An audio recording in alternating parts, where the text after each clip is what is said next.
اعوذ باللہ من الشیطان الرجیم بسم اللہ الرحمن الرحیم۔ کروڑوں درود و سلام نبی پاک صلی اللہ علیہ وآلہ وسلم پر۔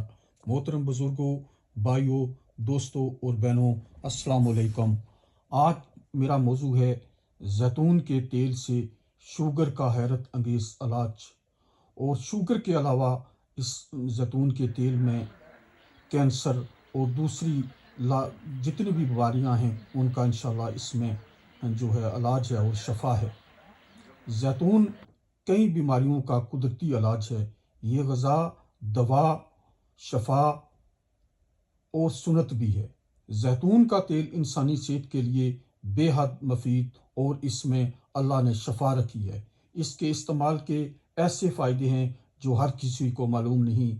طبی ماہرین کے مطابق شوگر کنٹرول کرنے کے لیے زیتون کا استعمال نہایت مفید اور مؤثر ہے۔ ان کا کہنا ہے کہ جسم میں شوگر کی مقدار کم کرنے، انسولین پیدا کرنے اور وزن کم کرنے کے لیے زیتون کا تیل انتہائی فائدہ مند ہے۔ ڈاکٹروں کا کہنا ہے کہ شوگر اور کولیسٹرول کے مریضوں کو اپنی خوراک میں روزانہ 2 چمچ زیتون کا تیل ضرور استعمال کرنا چاہیے، اور جو کینسر کے مریض ہیں ان کے بھی لیے یہ بہت ہی فائدہ مند ہے، اور ان کو انشاءاللہ اس میں جو ہے شفا ہوگی زیتون کے تیل سے۔ ایک معروف عالمی شہرت یافتہ ڈاکٹر اپنا واقعہ بیان کرتے ہوئے کہتے ہیں کہ جب مجھے پتہ چلا کہ شوگر ہو گئی ہے اور اس کا شوگر لیول 500 تک پہنچا ہوا ہے تو میرے پیروں تلے سے زمین نکل گئی۔ 1 مہینے کی سخت کوشش، ورزش، محنت، مشقت اور احتیاط کے بعد شوگر نہار منہ 200 اور ناشتے کے بعد 300 تک پہنچ چکی تھی۔ تو پھر میں نے فیصلہ کیا کہ بھاگ دوڑ اور مشقت کم کر کے اپنا علاج خود شروع کرتا ہوں۔ تو میں نے 3 طریقے اختیار کیے: سخت ورزش اور کھانے پینے میں انتہائی پرہیز، زیتون کے تیل کا استعمال، کسی اچھے اسپتال سے باقاعدہ علاج کا شروع کروانا۔ ہر طرح کے علاج کا فائدہ دیکھنے کے لیے میں نے 1 ہفتہ ان تینوں پروگرام پر عمل شروع کیا۔ تو نتائج کچھ یوں نکلے۔ پہلے ہفتے میں پروگرام نمبر 1 پر عمل کیا، یعنی سخت ورزش اور پرہیزی کھانا کھایا، لیکن ویک کے بعد شوگر چیک کرائی لیکن معمولی افاقہ ہوا۔ دوسرے ہفتے پروگرام نمبر 2 پر عمل کیا، زیتون کے تیل کا استعمال کیا، تو اس ہفتے بہت ہی حیرت انگیز تبدیلیاں پیش آئیں۔ ہفتے بعد شوگر ناشتہ کرنے کے بعد 180 درجے پر اور نہار منہ 100 درجے پر شوگر تھی۔ تو ہفتے بھر کے علاج کے بعد میرے دل میں کئی خیالات آئے، کیا زیتون کا تیل ایک وقتی علاج ہے؟ اور بعد میں کیا ہوگا؟ کوئی بھی مریض اس پر عمل جاری رکھے یا چھوڑ دے، کیا زیتون کا تیل انسانی لبے کو دوبارہ کام کرنے کے قابل بنا دیتا ہے؟ کیا زیتون کا تیل انسانی خون میں شامل زیادہ شوگر کو چوس لیتا ہے؟ کیا زیتون کا تیل جسم میں انسولین کی پیداوار کو بہتر بناتا ہے؟ زیتون کے تیل کے استعمال سے میرے خون میں پائی جانے والی شوگر کا لیول بتدریج کم ہوتا گیا اور شوگر سے پیدا ہونے والے امراض جاتے رہے۔ زیتون کے تیل کو میں اس طریقے سے استعمال کرتا ہوں۔ زیتون کا تیل 1 ہفتہ خوراک کے طور پر استعمال کیا، تاہم صبح نہار منہ خوراک کو میں نے اب تک برقرار رکھا ہوا ہے۔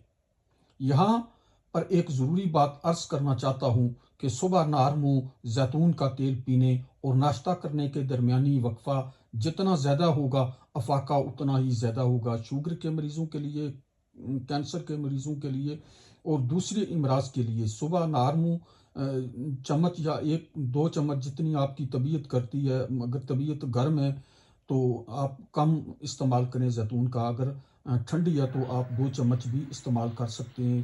وقفہ جتنا ناشتے کے درمیان زیادہ ہوگا نہار منہ زیتون کا استعمال کھانے کے بعد یا پینے کے بعد، تو کم از کم وقفہ جو ہے نا 1 گھنٹہ ہونا چاہیے، تو اتنا ہی آپ کو زیادہ اس کا فائدہ ہوگا۔ اب اللہ پاک کے فضل و کرم سے میری شوگر بہت ہی کنٹرول میں ہے۔ زیتون کا تیل ایکسٹرا ورجن ہونا چاہیے، اگر یہ آپ کو مل جائے تو پھر ایکسٹرا ورجن ہی آپ استعمال کریں، کھائیں یا پئیں۔ جو بھی آپ سلاد پر ڈال کر جو ہے سلاد کھاتے ہیں، یہ بھی اچھا طریقہ ہے۔ بریڈ اگر براؤن استعمال کرتے ہیں تو اس میں بھی، اس پر بھی اگر آپ تھوڑا ڈال کر چمچ سے کھا لیتے ہیں تو وہ بھی فائدہ مند ہے۔ لیکن خالی پیٹ نار منہ اور ناشتے کے درمیان آپ جو ہے وقفہ کرتے ہیں، نار منہ استعمال کر لیں تیل زیتون کا، اور ناشتے کے درمیان وقفہ کریں 1 گھنٹہ کم از کم، تو اس کا سب سے زیادہ آپ کو فائدہ ہوگا۔ ایکسٹرا ورجن استعمال کریں آپ زیتون کا تیل، اگر یہ نہیں تو پھر دوسرے بھی کر سکتے ہیں، لیکن یہ کیونکہ یہ جو ایکسٹرا ورجن ہے انٹرنیشنل سٹینڈرڈ کے مطابق بنایا جاتا ہے۔ اس کے علاوہ باقی سب تیل فوائد کے لحاظ سے بہت ہی کم ہے۔ یہ تیل کھانے پینے کے علاوہ جسم کی مالش کے بھی کام آتا ہے۔ زیتون کے تیل کو ہمیشہ ٹھنڈی جگہ پر رکھیں، گرم جگہ پر نہ رکھیں، کیونکہ گرمی اور دھوپ زیتون کے تیل کے فائدے کو ختم کر دیتی ہے۔ تو میں یہ بہت ہی زیتون کا، کیونکہ قرآن مجید میں بھی ذکر ہے، اس لیے زیتون بھی کھائیں اور زیتون کا تیل بھی استعمال کریں، اس سے آپ کو بہت ہی فائدہ ہوگا۔ صرف یہ میری درخواست ہے کہ جن لوگوں کی طبیعت گرم ہے وہ زیادہ استعمال نہ کریں، جن کی طبیعت ٹھنڈی ہے، بادی ہے، وہ تھوڑا زیادہ استعمال کر سکتے ہیں، لیکن اس کے بے پناہ فائدے ہیں۔ انشاءاللہ آپ مہینہ ہفتہ 10 دن استعمال کریں گے، دوسرے جو میڈیکل علاج ہے وہ بھی آپ جاری رکھیں، لیکن یہ بھی آپ استعمال کریں، آپ کو انشاءاللہ حیرت انگیز اس کا فائدہ ہوگا۔ تو اسی پر میں اجازت چاہتا ہوں، پلیز یہ ویڈیو لائک اور شیئر کریں۔ یوٹیوب پر میرا چینل جو ہے health education and tourism subscribe کریں، تاکہ دوسرے لوگوں کو بھی معلومات ملے اور فائدہ ہوگا انشاءاللہ۔ اللہ تعالیٰ آپ کو مشکلات، مصیبتوں اور بیماریوں سے بچائے، اور مجھے بھی اللہ پاک آپ کو حفظ و امان میں رکھے۔ اللہ حافظ۔